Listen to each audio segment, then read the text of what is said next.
Welcome to the Murphy, Sam, and Jodi After the Show podcast, which is brought to you by Omaha Steaks with something pretty awesome for Father's Day where you can save. We've got a code at the end of this podcast for you, so make sure you stick around for that, and you can save money and get something for Dad. It is Memorial Day today, and so I want to ask everybody to, and you guys have to give me your words, but I want to ask everybody to think of a word that reminds them of the American flag, or the word that comes to mind when you think of the American flag. Pride. The word? Patriotism, I guess. Mm-hmm. Stars and stripes, that's another thing, if you're talking about random three things. Words. Yeah. Okay. He always goes more. Pride. I'm proud of when I see it, I feel proud. Yeah. Mm-hmm. Especially one that's displayed. Like I was telling you, there's a flag in our neighborhood. It's not that there's anything wrong with being mounted on the house, but there's a flag pole in these people's yard, and they keep the flag pole they keep the flag up correctly, and it never looks tattered. It always looks good. I just think that's kind of cool because I had never really seen that too often in a neighborhood. Yeah, I like it when, like, we have one out the window here that we look at all the time, a huge one, and I like it when you see it on stadiums when the wind's blowing it's like stuck way out there flapping. It's like, man, it looks good. And you fly yours at home all year round, right? 24/7. My word is respect.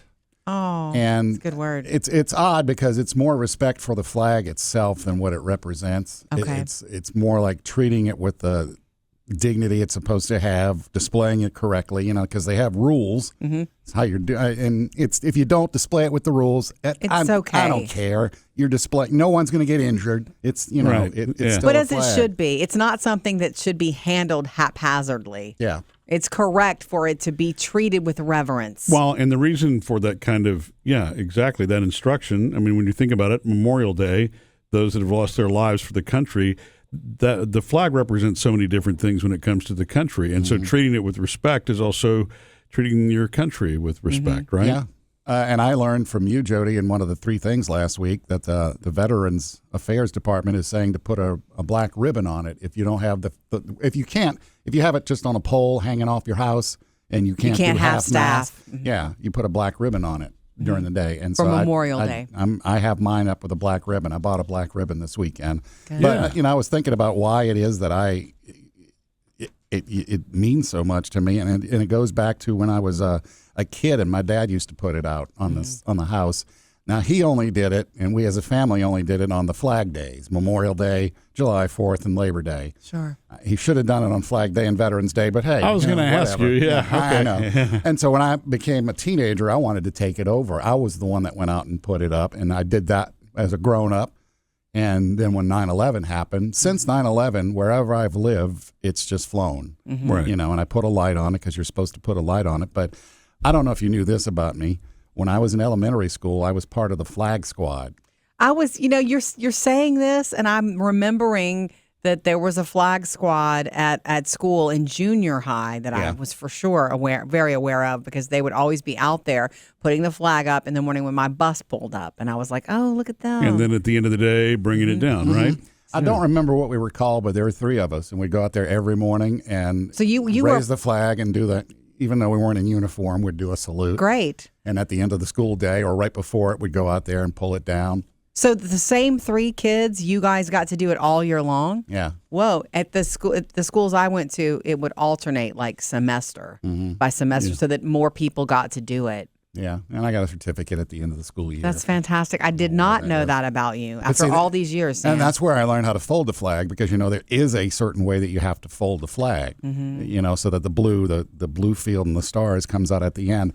I got my grandfather's flag because he was in the military, and my mom just gave it to me. She had it in a bunch. And we have Marines here in the building, so I took it to the Marines a few years ago, and I was like, hey, can you guys help me fold this right? You're Marines. Yes. That was fun. I bet. He folded it, and it's like, no, this isn't working. And we undid it, and we folded it again, and goes, no, this just is. I know how to do this. It was so funny having a Marine there. I mean, he could probably take apart a rifle with his eyes closed, but folding the flag, it took us a while, and it's displayed. And I also have, Murphy, I have your that flag you gave me. Yeah. I needed to ask you, who was that for?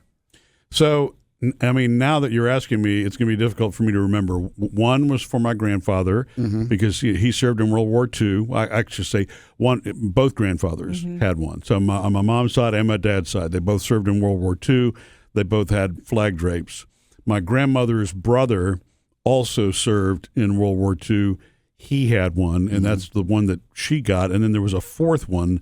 They all just kind of wound up at her house. So trying to really realize or connect which one with which person was difficult. And so I think we just kept one of them.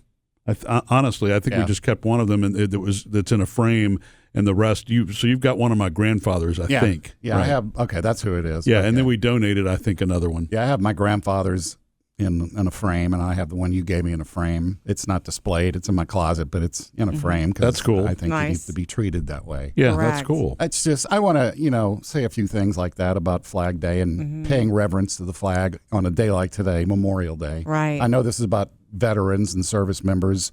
Honoring them and remembering them for their sacrifices. The flag is a part of that. It's a way. It's one of the symbols of who we are, and it's always. I think it should be flown all the time. I love that you fly it all the time. Yeah, I do too. I mean, I think it takes people who still care enough to keep that message relevant.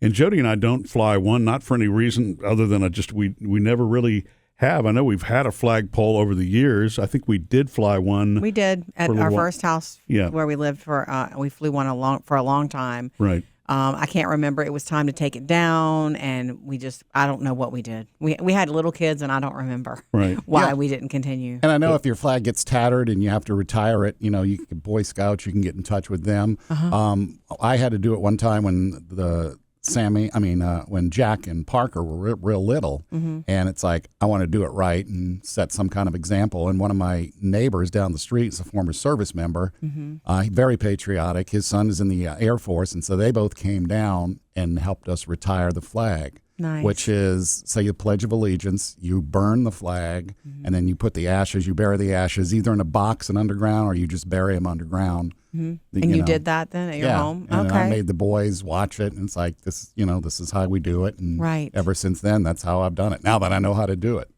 Well, if you do want to dig into this a little bit on our website at murphysamandjodi.com, the proper way to display your flag, some of what Sam mentioned, and then the proper way to dispose of a flag when the time comes. It's all there at murphysamandjodi.com.